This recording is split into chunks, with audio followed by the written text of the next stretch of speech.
Aku dan Nick bertemu di dunia maya. Aku yang melihat profilnya lebih dulu dan kupikir dia memberi kesan sebagai pribadi yang menyenangkan, tulus, serta gemar bergurau. Kami juga punya beberapa kesamaan kami berdua, sama-sama bekerja di bidang personalia. Dan temanku terlibat dalam produksi film yang dikatakan Nick sebagai film favoritnya di profil. Setelah beberapa hari saling berkirim surel, Nick mengundangku makan malam. Aku merasa makan malam terlalu berlebihan dan terlalu dini. Kusarankan agar kami bertemu untuk minum bir sebuah wawancara, menurut julukanku. Pekan itu akan ada acara selepas kerja yang harus kuhadiri. Jadi aku menyarankan agar kami bertemu di restoran di jalan tersebut pada pukul 8 malam. Nick tiba sedikit sebelum pukul 8 dan mengambil satu meja. Dia memesan bir dan mengirim pesan teks kepadaku, memberitahukan posisinya duduk. 10 menit setelah pukul 8, aku masih berada di acara itu, berusaha dengan sopan untuk berpamitan. Sembari berjalan ke mobil, aku melihat pesan lagi dari Nick dan kubalas. Sedikit terlambat, akan tiba 10 menit lagi. Nick tidak pernah menerima pesan itu. Dia duduk di sana, mengira aku takkan muncul. Dia memutuskan akan menghabiskan birnya, lantas pergi.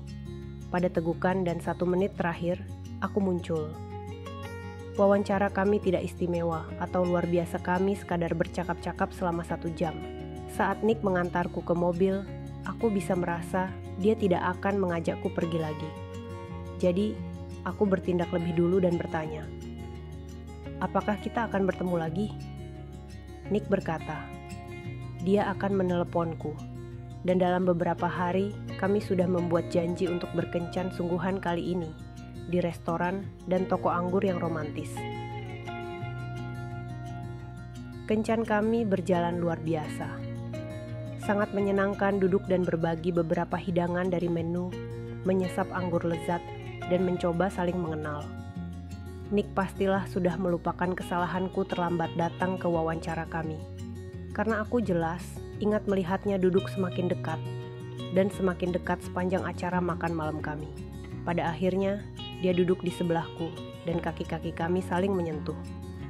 Kami tertawa dan daftar kesamaan di antara kami bertambah panjang. Dia mengantarku pulang, dan ciuman selamat malam kami sangat istimewa. Suatu malam, setelah sekitar 1 bulan berkencan, kami hendak pergi. Dia menghubungiku melalui ponsel untuk mengatur rencana lebih jauh, tetapi teman tinggalku yang menjawab. Sesuatu telah terjadi. Temanku bercerita, aku menjadi korban kecelakaan parah dan sedang berada di UGD rumah sakit setempat. 3 dari 4 tulang pergelangan tanganku patah. Sebelah lubang mata rusak, sementara tulang pipi, hidung, dan rahang hancur. Beberapa gigiku tanggal.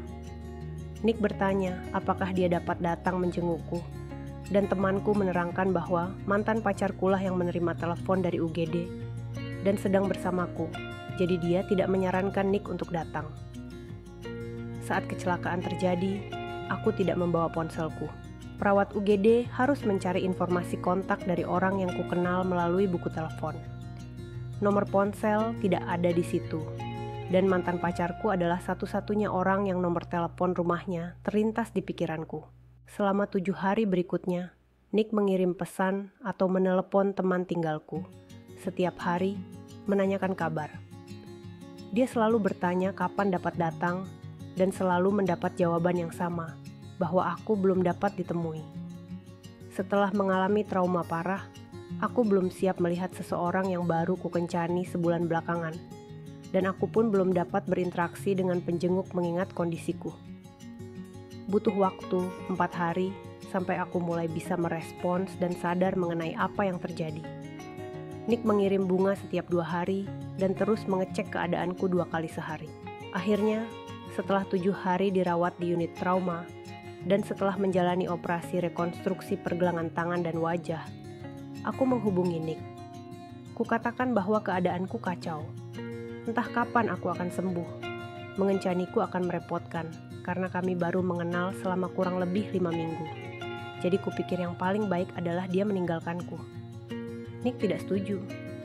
Dia ingin menemuiku dan tidak berhenti mengencaniku. Jadi kuizinkan dia datang. Sulit rasanya membiarkan seseorang yang baru kau kenal melihatmu berada di titik terendah dalam hidup biasanya. Masa-masa ini diberikan untuk kawan dan anggota keluarga terdekat. Tetapi setiap hari dia datang dengan bunga di tangannya. Rekan kerjanya bercerita bahwa Nick muncul di kantor sepucat hantu keesokan harinya. Barangkali karena terkejut melihat keadaanku. Setelah keluar dari rumah sakit, Nick terus mendekatiku. Meskipun kini aku kehilangan beberapa gigi dan lubang mataku yang hancur kacau bentuknya. Serta ibuku harus bergabung dengan kencan kami di ruang tengah. Karena aku tak bisa bergerak kemana-mana. Ibuku tinggal bersamaku selama 6 minggu agar bisa merawatku. Selain harus bertemu orang tuaku lebih awal dari yang seharusnya, karena semua ini terjadi pada awal bulan Desember, Nick lantas menghabiskan hari Natal dengan ibuku, adikku, salah seorang sahabat perempuanku, dan aku sendiri. Aku juga menjadi sedikit mengenal ibu Nick melalui kartu-kartu yang dikirimkannya untuk menghiburku. Satu hal yang bisa kukatakan adalah hubungan kami berkembang dengan cara yang tidak biasa. Dalam waktu 2 bulan sejak wawancara kami, Nick melihatku dalam keadaan yang terburuk, bertemu keluargaku, dan menghabiskan hari Natal bersamaku. Ternyata, dia adalah pria terbaik yang mungkin ada di tengah masa-masa sulit itu. Persis 1 tahun sejak wawancara, kami memutuskan tinggal bersama dan kini menantikan anak pertama. Pria-pria baik ada di luar sana, dan aku cukup mujur bisa mendapatkan satu dari mereka. Terima kasih sudah menonton kisah kami yang penuh liku dan cinta sejati. Jangan lupa untuk memberi like, subscribe, dan nyalakan lonceng notifikasi supaya kamu nggak ketinggalan cerita-cerita inspiratif lainnya. Bagikan juga cerita ini jika kamu merasa terinspirasi dan tulis di kolom komentar tentang momen paling romantis yang pernah kamu alami. Tetaplah percaya pada cinta sejati karena pria baik ada di luar sana dan mungkin dia sedang menunggu untuk ditemukan.